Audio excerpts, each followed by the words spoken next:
Welcome to class 10th maths topper. நம்ம இப்போ important sums repeated sums பார்த்துட்ருக்கோம் இல்லைங்களா. அதில் அடுத்து ட்ரிக்னாமெண்ட்ரியில் ஒரு சம் பார்க்கலாம். ப்ரூவ் தட்னு கொடுத்து secant theta minus cos theta equal to tan theta sine theta கேட்டிருக்கான். நீங்கள் டெய்லி வாட்ச் பண்ணிங்கன்னா கண்டிப்பாக நீங்கள் நல்ல மார்க் வாங்கிடலாம் மேக்ஸில். உங்களுக்கு எல்லாமே நம்ம போகிறது எல்லாமே ரிப்பீட்டட் சம்ஸ் தான் போட்டுட்ருக்கோம். இது கொஸ்டின். இதில் எல்ஹெச்எஸ் தனியாக ஆன்சர் கண்டுபிடிச்சி ஆர்ஹெச்எஸ் தனியாக சிம்பிளிஃபை பண்ணி ரெண்டு ஈக்குவல்னு கொண்டு வரலாம். இல்லைனா எல்ஹெச்எஸ்லேருந்தே ஆர்ஹெச்எஸோட ஆன்சரை கொண்டு வரலாம். அது உங்கள் இஷ்டம் தான். இப்போ நான் எல்ஹெச்எஸ் எடுத்துக்கிறேன். இதில் நம்ம சீக்கன் டீட்டாக்கு ஃபார்முலா தெரியும் 1/cos டீட்டா. இது ஞாபகம் வச்சுருக்கீங்க இல்லையா? எப்படி ஞாபகம் வச்சுக்குவீங்க? அதாவது கொசீக்கன் கேட்டாங்கன்னா 1/sin போடுவீங்க. சி வந்தால் எஸ்ஸு, அதே மாதிரி எஸ்ஸு வந்துடுச்சுன்னா சி போடணும். அவ்வளோதான். இப்போ தான்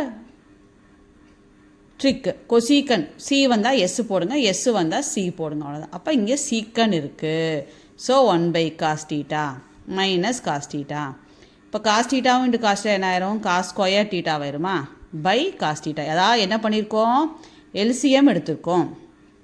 அடுத்தது 1 - cos ஸ்கொயர் டீட்டா என்னது?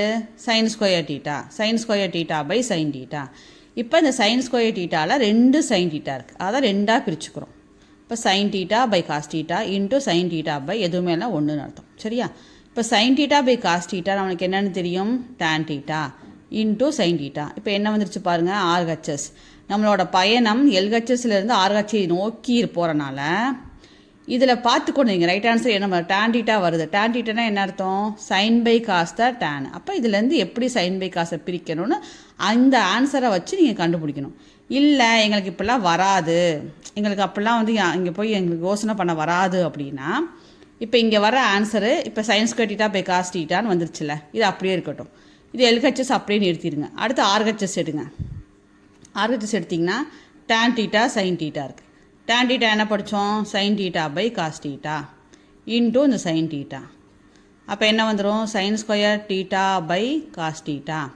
அப்போ இது ஆர்ஹெச்எஸோட சிம்பிளிஃபிகேஷன் வேல்யூ, இது எல்ஹெச்எஸோட சிம்பிளிஃபிகேஷன் வேல்யூ. அதனால் இது ரெண்டு ஈக்குவல் அப்படின்னும் நீங்கள் சொல்லிடலாம். ஸோ சாய்ஸ் உங்களுது. மெத்தட் இந்த மாதிரி நிறைய யூஸ் பண்ணி நீங்கள் என்ன வேணாலும் பண்ணிக்கலாம். சரியா? நெக்ஸ்ட்டு சம் பார்க்கலாம். Important some.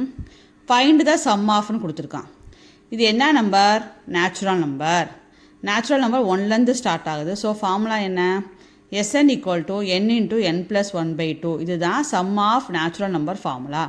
ஸ்கொயர் வந்தால் ஃபார்முலா இருக்குது, க்யூப் வந்தால் ஃபார்முலா இருக்குது. அது வர பார்ப்போம். இப்போ நேச்சுரல் நம்பர் ஃபார்முலாவுக்கு நேச்சுரல் நம்பருக்கு சம் கேட்டாங்கன்னா n × n+1/2. இந்த என்னங்கிறது எத்தனை நம்பர் கேட்டுக்கான்? 21 வரைக்கும். இப்போ 21 × 21 + 1/2 அவ்வளோதான். அப்போ 21 × 22/2. இதை கேன்சல் பண்ணி நீங்கள் ஆன்சர் போட்டுக்கணும். Easy some. n × n+1/2 formula தெரிஞ்சதுன்னா லட்டு மாதிரி ஆன்சர் வந்துடும், மார்க் வாங்கிடலாம். அடுத்தது ஒரு இம்பார்ட்டன்ட் சம். என்னடா எல்லா சம்மையும் இம்பார்ட்டன்ட் சொல்கிறாங்கன்னு பார்க்காதீங்க. இது எல்லாமே ரிப்பீட்டட் சம்ஸ் தான்.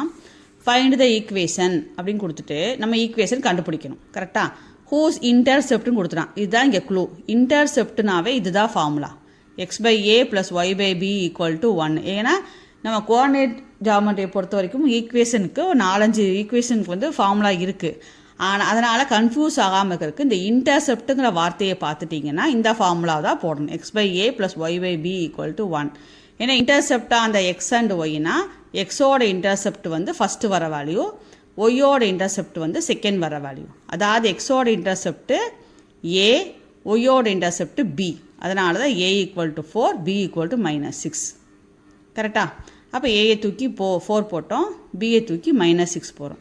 இது வரைக்கும் நம்ம முடிச்சிட்டோம்னாவே கிட்டத்தட்ட பாதி கடல் தாண்டியாச்சு. சரியா? ஓரளவுக்கு வந்துட்டோம். இதுதான் மெயின். அதுக்கப்புறம் நீங்கள் நம்மளோட லோயர் கிளாஸ் மெத்தட் யூஸ் பண்ணி நம்ம சால்வ் பண்ணிக்கலாம். இப்போ டினாமினேட்டர் வேறு வரையாக இருக்குது. ஸோ எல்சிஎம் எடுத்திருக்கேன். எல்சிஎம் 12 ஆயிடுச்சு. ஸோ 12 எல்சிஎம் போட்டோம். 4 12 3 டைம்ஸ். ஸோ 3ஆல் இன்டூ பண்ணிட்டோம். இந்த மைனஸை தூக்கி மேலே போட்டுங்க, அப்போ தான் குழப்பாது. 6 12 2 டைம்ஸ்.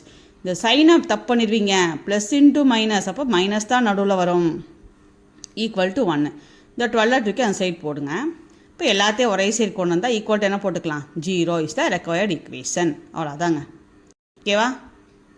குட். நெக்ஸ்ட்டு போகலாம். நெக்ஸ்ட்டு பாருங்கள்.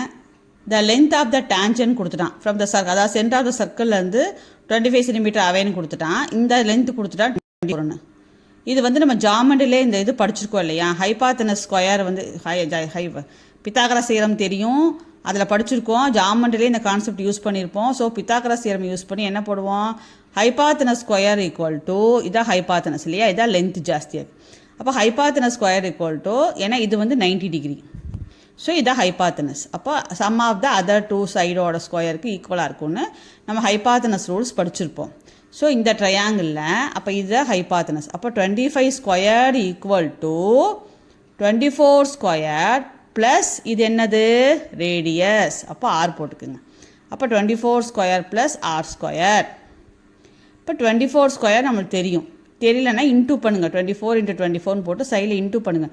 முடிஞ்ச அளவுக்கு 25 வரைக்கும் அது ஸ்கொயர் நம்பர்ஸ் ஞாபகம் வச்சுக்கோங்க, அப்போ தான் டக்குன்னு எக்ஸாமில் போட முடியும். இப்போ 24ஓட ஸ்கொயர் 576, 25ஓட ஸ்கொயர் 625, இது ரெண்டையும் மைனஸ் பண்ணால் 49 வருது.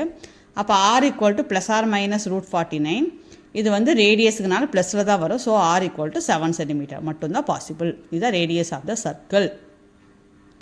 இதே இது ஹைபாத்தனஸ் கேட்டாங்கன்னா இது ரெண்டையும் கொடுத்துட்டாங்கன்னா ரெண்டையும் ஆட் பண்ணிக்குவோம். ஹைபாத்தனஸ் கேட்டால் மட்டும்தான் ஆட் பண்ணுவோம், வேறு எந்த 2 சைடு கேட்டாலும் சப்ராக்ட் தான் பண்ணுவோம். அதனால தான் சப்ராக்ட் பண்ணியிருக்கோம். இல்லை டவுட் இருந்தால் கமெண்டில் போடுங்க, நான் தெளிவாக இன்னொரு வாட்டி சொல்கிறேன். அடுத்த சம் பாருங்கள், எல்சிஎம் கேட்டிருக்காங்க. இதுக்கு தயவு செய்து அல்ஜீப்ராவில் வர்ற எல்லா ஐடென்டிட்டிஸோட ஃபார்முலாவும் படிச்சுக்குங்க. இது ஃபார்முலா பாருங்கள், a³ - b³ ஃபார்மேட்டில் இருக்குது. இப்போ a³ - b³ a - b × a² + ab + b². அப்போ அந்த மாதிரி எக்ஸ் இருக்க இடத்துல அதாவது ஏ இருக்க இடத்துல எக்ஸ் இருக்குது, பி இருக்க இடத்துல ஏ இருக்குது. ஸோ அதை யூஸ் பண்ணி எழுதிக்குவோம். x - a² so x² plus ab so xaவை axன்னு போட்டிருக்கேன், ப்ளஸ் b² ஸோ a². இது புரியுதா பாருங்கள், இதோட சம்மில் தான் இங்கே x³ - a³. அப்போ எக்ஸோட பிளேஸில் ஏவை போடணும், ஏவோட பிளேஸில் பியை போடணும், அதுதான் இங்கே போட்டிருக்கேன். இது பொறுமையாக பார்த்துக்குங்க. அடுத்தது x - a² x - a × x - a. இதே சம்முக்கு ஹெச்சிசிஎஃப் கேட்டாங்க அப்படின்னா இந்த காமனாக வரதை மட்டும்தான் ஹெச்சிசிஎஃப்பில் எழுதுவோம். ஆனால் எல்சிஎம் கேட்டாங்கன்னா காமனாக வரதை ஒரு டைம் தான் எழுதணும், காமனாக வரதை ஒரு டைம் தான் எழுதணும். பேலன்ஸ் மிச்சம் மீதி என்ன இருக்கோ எல்லாத்தையும் கொண்டு வந்து போட்டுக்கணும். இங்கே மிச்சம் இவன் இருக்கா, ஸோ கொண்டு வந்து போட்டேன். அடுத்து கம்பைன் பண்ணுங்கள், x - a × x - a, x - a தான் ஹோல் ஸ்கொயர். இது அப்படி எழுதிக்கும், அவ்வளோதாங்க. இதுதான் எல்சிஎம். ஓகே, நெக்ஸ்ட் சம் போகலாமா? அடுத்து